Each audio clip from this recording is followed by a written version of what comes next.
So I watched the movie Leave the World Behind. I managed to find time in my extremely busy schedule to take a look at it. It took me 3 days to finish it. I couldn't find a 2 hour chunk of time on any one day to go through the whole thing.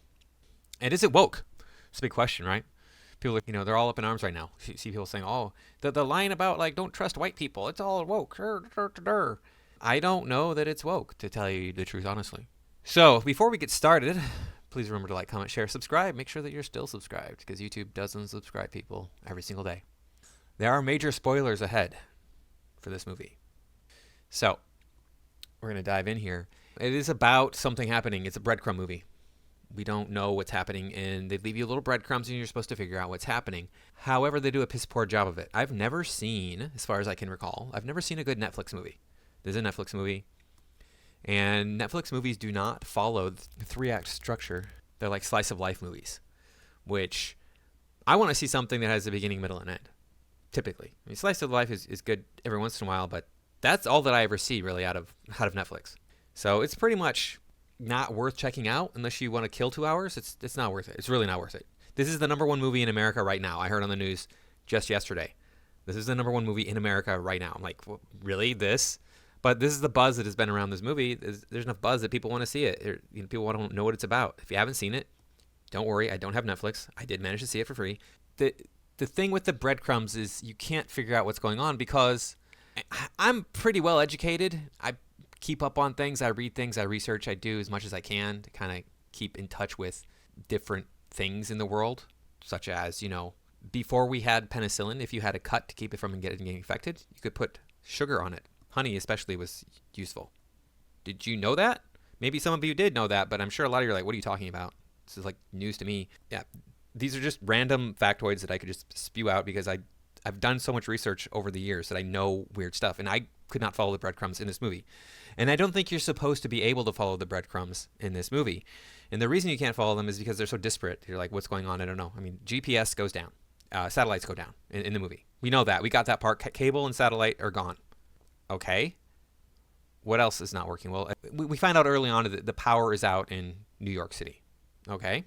A ship, it crashes on the shore. We see that happen. This navigation is down. But why aren't people navigating the ship? What happened to the people on the ship? Is the ship fully automated? Which I don't think there are ships that are fully automated, are there? I'm not a sailor. Let me know. I don't think that there are. You could say, oh yeah, there's like somebody hacked into the defense grid and tore down all of our systems. Okay, that'd be easy enough. But then also, on top of that, animal migration has been disrupted. Okay, well, how does hacking our defense grid affect animal migration?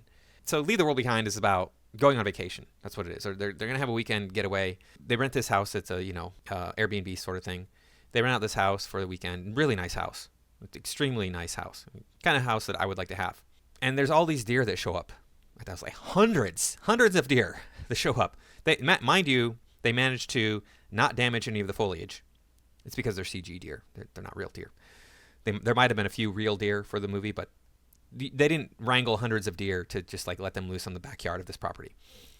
Anyway, and you can tell they're CG. If you know what to look for, you can tell that they're not real deer.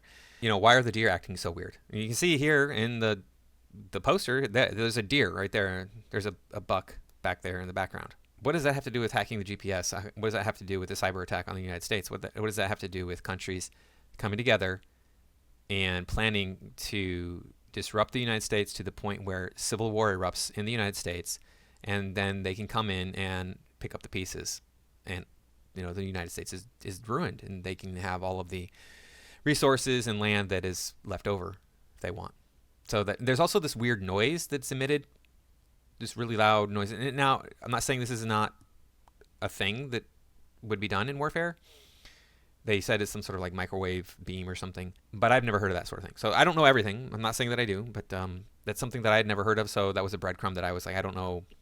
You have to have like high level expertise in military tactics, I think, to understand these breadcrumbs and put everything together. On top of which, like the disruption of migration of animals. You're talking like a global phenomenon at that point. You're talking about something that's cosmic in nature, most likely.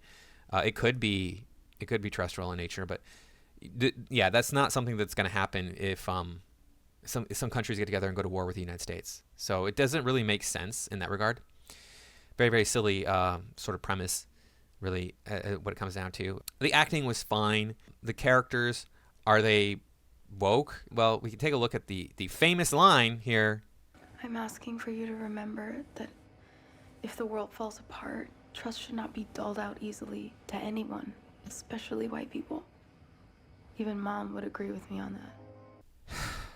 Now, first off, the line is stupid. 20-year-old women don't talk like this. She would have said something like, I don't think we should be trusting people if this is the end of the world. I think we should be very careful, and especially not trust white people. That is a much more believable way of speaking. This line that, don't dole out trust easily. Oh, yeah, okay. Stupid. But, hey, is it woke? Because of that. You're allowed to have racist characters in your stories. You're allowed to have racist characters say racist things inside your stories. I wrote this book, The Wanderer. You could say there's woke stuff in there because there's like strong women in it, for example. There's other stuff too, but strong women is one of the things that you could say. The main villain is a white guy. So, that's woke. No, I didn't put those things in there because I was trying to spread the message. No, I just was making a story and they served the story. That's how it works. Everybody looks at, Aliens or Terminator for the examples of, look, you can have a strong female character. There's nothing wrong with that. It's a matter of, does that serve the story or is it put in for pandering? And that line was in there. I don't think it serves the story. But whoever added this line to the movie, I don't know what they were thinking. They might have had innocent intentions, non-woke intentions all along. I don't think that we got anything out of this girl being racist. We really, it didn't serve the story in any way. It didn't help the story. I don't really see why there was a point to it. Now, Tim Pool pointed out the Tesla scene, which we'll watch here. It is pretty funny.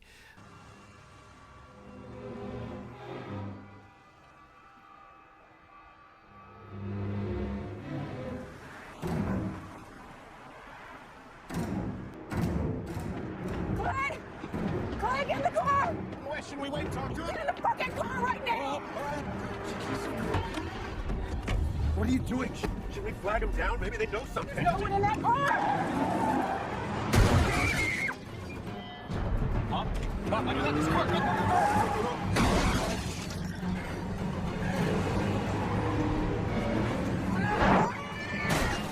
Why are they all white is what Tim was saying when he did this here. And the gag is, okay, so the full self-driving cars, they drive down the road and they smash into each other to block the artery into New York City.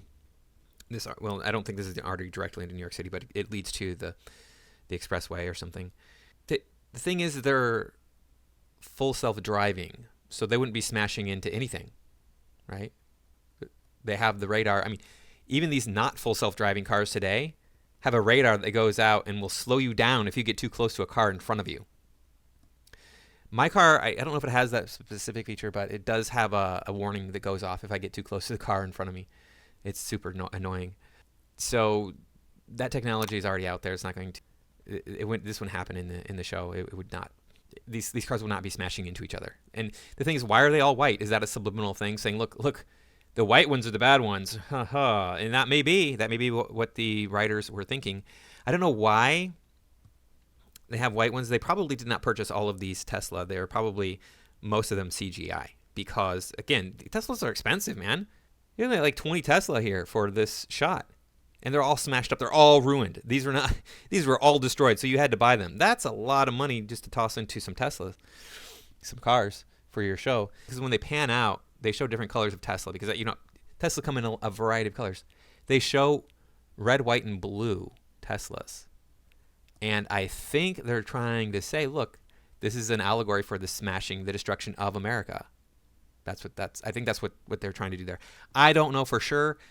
I'm speculating maybe it was hey, look, we're going to have the white Teslas go in here and try to kill these people because the white ones are the bad ones. You know how it is, the white ones. You got to watch out for the white ones. It was, I guess, a little bit woke, but it wasn't like terribly woke. It was just, overall, it's not a very good movie. It's probably the best Netflix movie I've ever seen.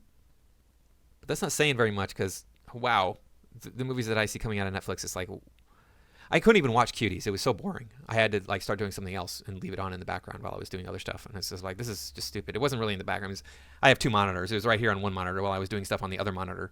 So there's no background. I'm sitting here at my desk, and I have 3 monitors plus 2 laptops each with their own monitor. So I got a lot of monitors. I can watch a lot of different stuff. I can have a lot of different stuff going on at the same time.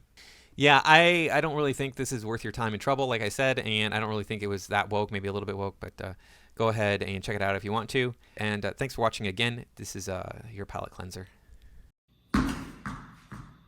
Look, my trousers are getting dirty. Look at the state of my feet. I've got to try and get over there.